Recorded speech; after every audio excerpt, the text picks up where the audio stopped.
200 terabayt bir matematik kanıtı var ama onu baştan sona okuyabilecek tek bir insan yok. Bu, dünyadaki en büyük kütüphanelerin bütün yazılı metninden bile daha fazla veri demek. Üstelik bu dev kanıt aslında küçük bir çocuğa bile anlatılabilecek kadar basit bir soruya cevap veriyor. Sayılar iki ayrı gruba öyle bölünebilir mi ki hiçbir grup kendi içinde belirli bir üçlü ilişkiyi barındırmasın? Soru bu kadar sade. Ama cevabı hiçbir kalemin, hiçbir defterin, hatta hiçbir insan ömrünün sığdıramayacağı kadar devasa çıktı ortaya.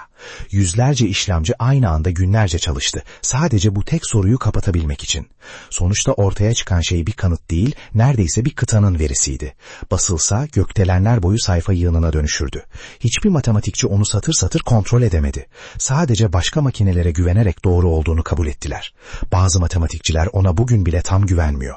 Peki bir matematik kanıtı hiçbir insan aklının tek seferde kavrayamayacağı kadar uzun olabilir mi?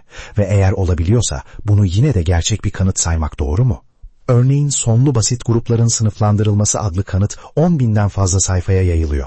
150'den fazla matematikçinin neredeyse 50 yıl boyunca parça parça ördüğü dev bir yapı. Hiçbir tek insan bu kanıtın tamamını baştan sona okumuş değil. Çünkü bir insan ömrü sadece bu sayfaları anlamaya çalışmakla bile tükenebilir. Düşün, bir kütüphane rafını dolduracak kadar cilt tek bir soruya cevap arıyor. Ama o soruyu soran matematikçilerin hiçbiri kanıtın tüm parçalarını aynı anda kafasında tutamıyor. Bazı bölümleri yalnızca birkaç uzman kontrol edebiliyor. Çünkü geri kalan herkes için o sayfalar yabancı bir dille yazılmış gibi duruyor. Hatta kanıtın bir kısmı halen tek tek makalelere dağılmış durumda. Tek bir kitapta bir araya asla toplanmadı. Yani ortada var olduğunu herkesin inandığı ama hiç kimsenin tek başına baştan sona görmediği bir kanıt duruyor. Asıl tuhaflık şurada başlıyor.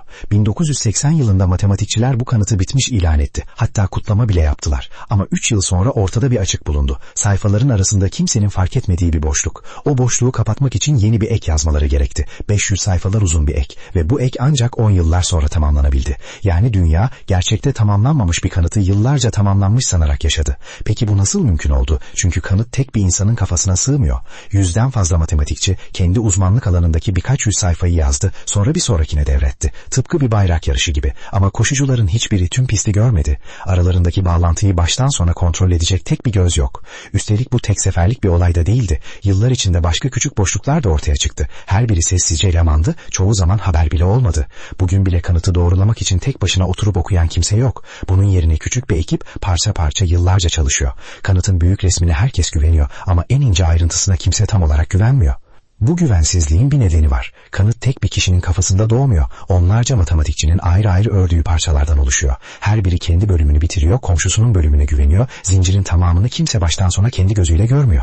Sonlu basit grupların sınıflandırılmasında tam da bu oldu. Yüzlerce makale, yüzlerce yazar, 10 binlerce sayfa. Ve 90'lı yıllarda bir grup matematikçi işin başına oturup her satırı yeniden kontrol etmeye karar verdi. O kontrol 30 yıldan fazla sürdü. Halen bitmiş değil. Bulunan bir boşluk, tek bir eksik durumu tamamlamak için ayrı bir kitap yazılmasını gerektirdi. Düşün, bir binanın temelinde çatlak olup olmadığını anlamak için binanın kendisi kadar büyük ikinci bir bina inşa ediyorsun. Bu yüzden bazı matematikçiler tüm kariyerlerini tek bir kanıtın tek bir köşesini doğrulamaya adıyor. Ne yeni bir teorem buluyorlar ne isimleri parlıyor. Sadece nöbet tutuyorlar.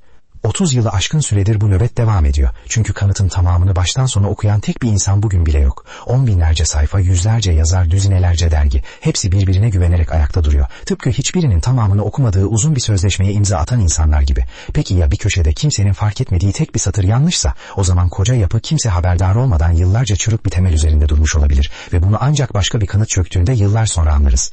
Bugün internetin güvenliği, uydu yörüngeleri, faktlar, yapay zekanın kendisi böyle kanıtlanmış temeller üzerine kuruluyor. Yani bir gün biri kimsenin okumadığı bir satırda hata bulursa sarsılan sadece bir teorem değil, üzerine bina ettiğimiz teknolojinin ta kendisi olabilir. Şimdi bazı matematikçiler işi bilgisayarlara devrediyor. Makineler bir insan ömrünün yetmeyeceği kadar çok satırı saniyeler içinde tarıyor. Ama bir bilgisayarın doğru dediği bir kanıtı hiçbir insan zihni anlamadan kabul edersek bu yine de matematik midir? Belki de asıl kanıtladığımız şey teorem değil, insanların ve makinelerin birbirine ne kadar güvenebileceği. Peki sence bu gerçekten bir kanıt mı yoksa yalnızca üzerine anlaştığımız bir söz mü?